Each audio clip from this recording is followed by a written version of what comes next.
Exode chapitre 40. L'Éternel parla à Moïse et dit, le premier jour du premier mois. Tu dresseras le tabernacle, la tente d'assignation, tu y placeras l'arche du témoignage. Et tu couvriras l'arche avec le voile. Tu y apporteras la table et tu la disposeras en ordre. Tu apporteras le chandelier. Et tu en arrangeras les lampes. Tu placeras l'autel d'or pour le parfum devant l'arche du témoignage. Et tu mettras le rideau à l'entrée du tabernacle. Tu placeras l'autel des holocaustes devant l'entrée du tabernacle. De la tente d'assignation, tu placeras la cuve entre la tente d'assignation et l'autel. Et tu y mettras de l'eau. Tu placeras le parvis alentour. Et tu mettras le rideau à la porte du parvis. Tu prendras l'huile d'onction, tu en oindras le tabernacle et tout ce qu'il renferme, et tu le sanctifieras, avec tous ses ustensiles. Et il sera saint.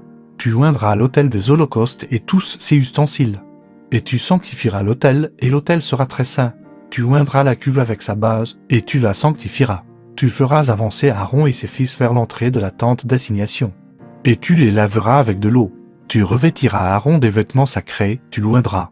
Et tu le sanctifieras pour qu'il soit à mon service dans le sacerdoce. Tu feras approcher ses fils, tu les revêtiras des tuniques.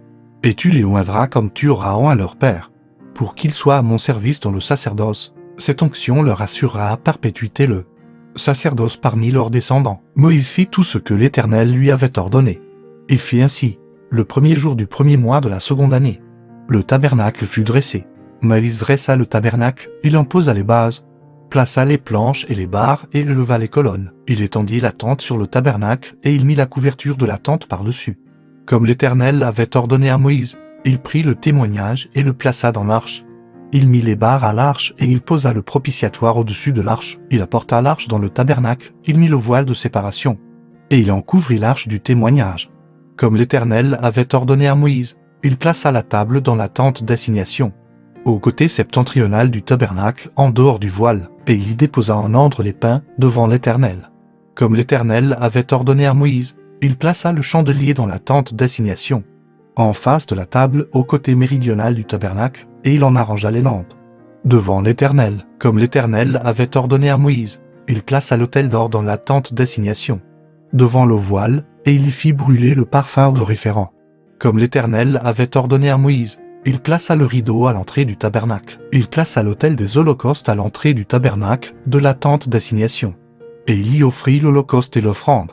Comme l'Éternel avait ordonné à Moïse, il plaça la cuve entre la tente d'assignation et l'autel, et il y mit de l'eau pour les ablutions. Moïse, Aaron et ses fils s'y lavèrent les mains et les pieds, lorsqu'ils entrèrent dans la tente d'assignation et qu'ils s'approchèrent de l'autel. Ils se lavèrent.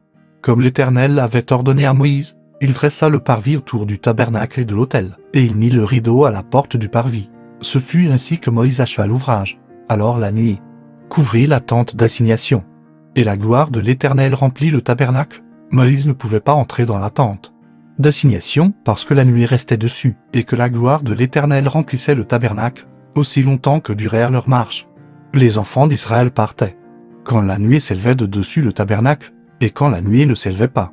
Il ne partait pas jusqu'à ce qu'elle s'élevât. La nuée de l'Éternel était de jour sur le tabernacle, et de nuit il y avait un feu au milieu de toute la maison d'Israël pendant toute leur marche.